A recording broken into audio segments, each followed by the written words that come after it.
On the line with us, Robert F. Kennedy, Jr., Chief Prosecuting Attorney for the Hudson Riverkeeper, President of the Waterkeeper Alliance, author of several books, most recently Framed, Why Michael Skakel Spent Over a Decade in Prison for a Murder He Didn't Commit.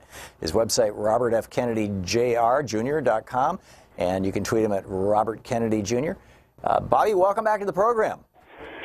Thanks for having me, Tom. How are you? Yeah, I am fine, and I hope you are well, and your family as well. This Monsanto thing just made my eyes bug out when I saw it. It was like, whoa, they took down Monsanto. Tell us about this decision where these people actually won a victory in a court of law saying that Monsanto was causing cancer. Well, the background is that in 2015, the International Agency for Cancer Research, which is the premier gold ribbon agency that determines whether compounds are carcinogenic, met on glyphosate, which is the active ingredient of Roundup, which is the ubiquitous herbicide that Monsanto produces.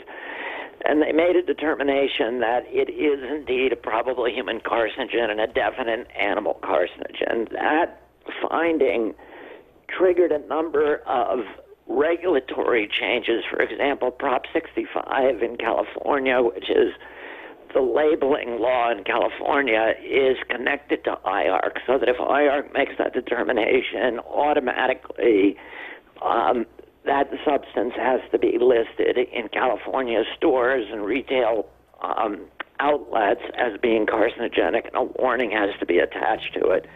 There's 18 other states that have similar relationships with the IARC in many countries around the world. And Monsanto challenged that in court and went to the California Supreme Court, and California won. At the same time, as a result of IARC's finding, thousands of people, specifically IARC found that Roundup causes non-Hodgkin's lymphoma. And it's suspected of causing other cancers, including liver cancer, non-alcoholic fatty liver cancer. But we know that it causes non-Hodgkin's lymphoma. So that triggered a cascade of lawsuits, and there's about 5 law firms that are signing up cases, and my firm is one of those. And altogether, there's between 4,000 and 5,000 cases signed up. My firm has about 800. The first case of all of those to be tried and reach a jury was the case of a school groundskeeper, a 42-year-old African-American whose name is Dwayne Johnson, who is dying of non-Hodgkin's lymphoma that attacked his skin. So he's in a lot of agony, and he's had a very, very tough time, and he was a fantastic witness.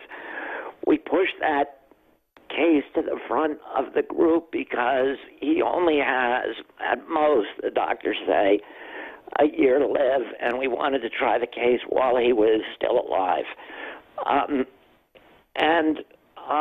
The jury in that case, despite real headwinds from the judge, this case was tried in the San Francisco Superior Court, California Superior Court in San Francisco. The judge excluded a lot of evidence, probably about 80% of our evidence against Monsanto on the liability issue, ultimately did not make it to the jury. And we were, I think, fairly pessimistic in this case just because the jury was not allowed to see our best evidence. In fact, we weren't even allowed to mention GMOs or Prop 65. Mm-hmm. And nevertheless, the jury came back with really an historic and extraordinary verdict, which is altogether it's about $40 million in compensatory damages and $250 million in punitive damages. Bayer, which is the German company, the big chemical firm, big chemical multinational, which used to be called IG Farben, which owns Monsanto. They dropped that name after the Zyklon gas that they manufactured was being used to kill people during World War II in the camps. Isn't that right? Right. It was used in Auschwitz, and they made huge profits on Zyklon B. Yeah. It was, it was a killer investment for them, and Pun they, intended. and the 6 of their top executives were convicted of slavery and a number of other crimes, and one of those became the head of the new company Bayer in 1955. One of the executives had been convicted, and there's been just a bad culture of kind of elastic ethics at Bayer. So it was a good match for Monsanto. They swallowed Monsanto for $60 billion in June, but they really swallowed a poison pill, because this is the first of 5,000 cases. There's a lot of them in California who are going to be in front of California judges who are going to be much more inclined to let the jury see all the evidence than this particular judge. And, I think Monsanto really is in trouble now. Yeah. Fascinating. This is all about non-Hodgkin's lymphoma and possibly other cancers. And wow. Well, it's just, we were restricted only to non-Hodgkin's lymphoma. But as you know, Tom, there's a lot of other health impacts that are associated with Monsanto. One of the problems is, Monsanto was in trouble really because of overreaching.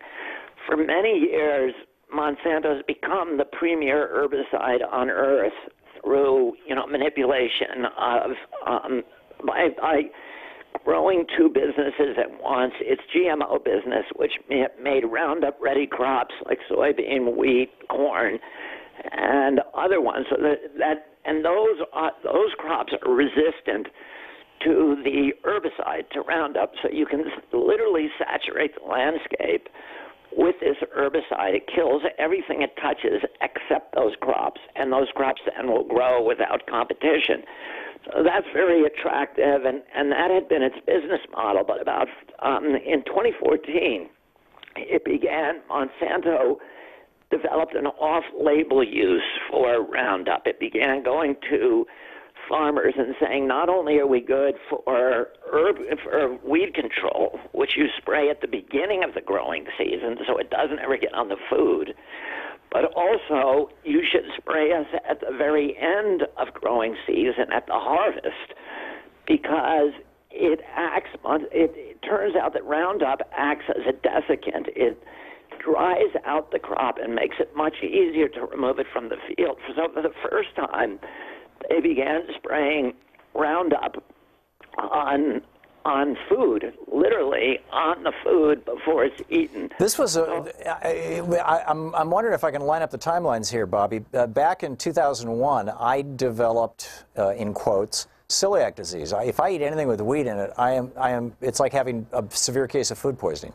And there's a really strong evidence that the epidemic of celiac disease is coming from the Roundup. Was 2001 around the time they started? It's worse because they're literally now spraying it on the food, and it's now been found in children's cereals. It's in oatmeal. It's in granola.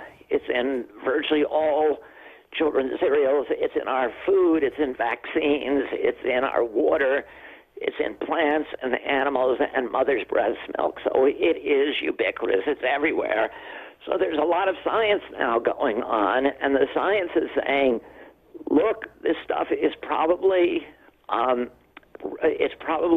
responsible for the epidemic in non-alcoholic fatty liver disease, which we're seeing for the first time in kids. 10-year-old kids are getting this. Wow. It used to be a disease that only affected very old people. It also is a chelator, so it removes metals from your body, and minerals, valuable minerals, and it causes these really dangerous imbalances in copper levels in human beings.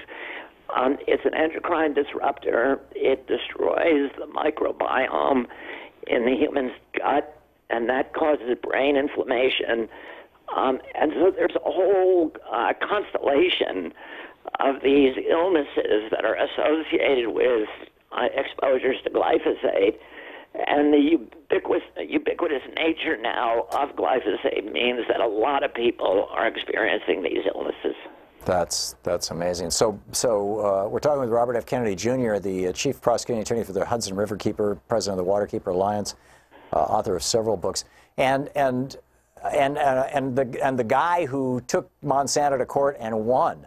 Bobby, where do we go with this? Where do you expect that we might see at some point less Roundup in our biosphere, and I'll be able to eat wheat again? I mean, is that coming down the road? I think it is going to come, despite the virtual takeover of our country of corporate money that makes it kind of impervious to anything that doesn't contribute to corporate profit taking.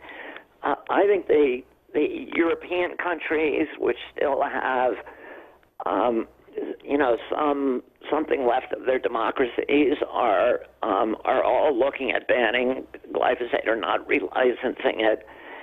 And I think the science is cascading, Tom, right now in a way that's going to make consumers revolt against it. That's good news and remarkable news. Robert F. Kennedy Jr.,